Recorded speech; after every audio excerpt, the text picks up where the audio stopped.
सूरज और ईर्ष्या की आस्था और प्रेम की अग्नि परीक्षा। पति ब्रह्मचारी सीरियल का नया ट्विस्ट। मंदिर की सीढ़ियां चढ़ते हुए सूरज ने ईर्ष्या का हाथ थाम रखा था। ईर्ष्या थोड़ी सकुचाई हुई थी, लेकिन उसकी आंखों में सूरज के लिए गहरा विश्वास झलक रहा था। दोनों मंदिर के गर्भगृह में जाकर भगवान शिव के सामने शीश नवाते हैं। तभी पंडित जी गंभीर स्वर में कहते हैं, बेटा, अगर चाहते हो कि तुम्हारा रिश्ता हर बाधा से मुक्त रहे तो तुम्हें इस मंदिर की 108 बार परिक्रमा करनी होगी। तभी शिव जी की कृपा तुम दोनों पर पूर्ण रूप से बरसेगी। ईर्ष्या यह सुनते ही चौंक जाती है। वो सोचती है, सूरज तो ब्रह्मचारी है, उसने तो विवाह और रिश्तों से दूरी की शपथ ली है, तो क्या वह यह सब कर पाएगा? उसकी नजर सूरज की ओर जाती है, जो पूरी गंभीरता से पंडित जी की ओर देखता है और धीरे से सिर झुका लेता है। सूरज दृढ़ स्वर में कहता है, अगर यही हमारे रिश्ते की परीक्षा है तो हम इसे पूरी श्रद्धा से स्वीकार करते हैं। सूरज मंदिर से बाहर निकलता है और एक बड़ी सी पूजा की टोकरी लेकर वापस आता है। वह ईर्ष्या को उसमें बैठने का इशारा करता है। ईर्ष्या हैरान होकर पूछती है, ये क्या कर रहे हो सूरज? सूरज मुस्कुराकर जवाब देता है, जब मन सच्चा हो तो शरीर की थकावट कोई मायने नहीं रखती। परिक्रमा तुम्हारे साथ करनी है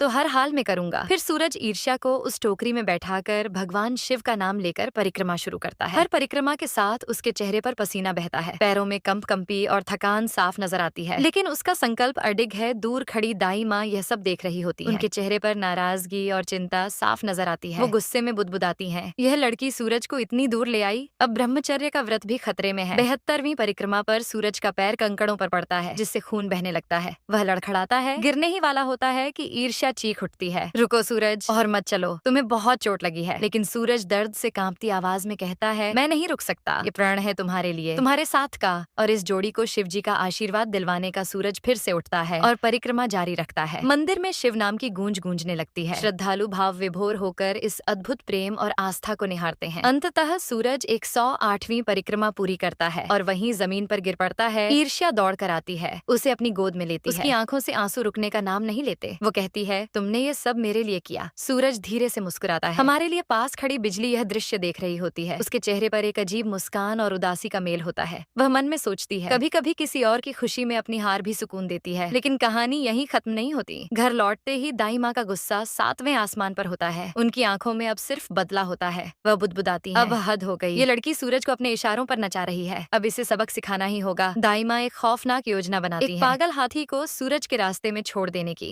अगली सुबह सूरज और ईर्ष्या मंदिर से लौट रहे होते हैं। तभी गांव के एक मोड़ पर अचानक से बेकाबू हाथी आ धमकता है। गांव वाले चिल्लाने लगते हैं और डर के मारे भाग जाते हैं। सूरज ईर्ष्या से कहता है, तुम यहीं रुको, मैं इसे रोकने की कोशिश करता हूँ। ईर्ष्या चिल्लाकर कहती है, नहीं सूरज, तुम नहीं जाओगे। लेकिन सूरज हर हर महादेव का जयकारा लगाते हुए हाथी की ओर बढ़ता है। हाथी सूरज को देख रुक जाता है। सूरज उसकी आंखों में आंखें डालता है और शिव मंत्रों का उच्चारण करता है। कुछ पल बाद हाथी शांत हो जाता है और धीरे धीरे बैठ जाता है। गांव वाले तालियों से गूंज उठते हैं। महादेव की जय। ईर्ष्या दौड़कर सूरज को गले लगा लेती है। उसकी आंखों से बहते आंसू रुक ही नहीं रहे। वह कहती है, आज तुमने फिर मेरी जान बचाई सूरज, मैं तुमसे दूर कैसे रह सकती हूँ? सूरज मुस्कुराकर कहता है, जब तक विश्वास है दूरियां मायने नहीं रखती। दूर खड़ी दाई माँ यह सब देख रही होती हैं। उनके चेहरे पर अब भी साजिश की हल्की परछाई नजर आती है। तो दोस्तों, क्या सूरज और ईर्ष्या की जोड़ी हर परीक्षा में पास हो पाएगी या फिर दाई माँ की अगली चाल लाएगी? कोई नया तूफान जानने के लिए जुड़े रहिए हमारे चैनल के साथ और सब्सक्राइब करना ना भूलें।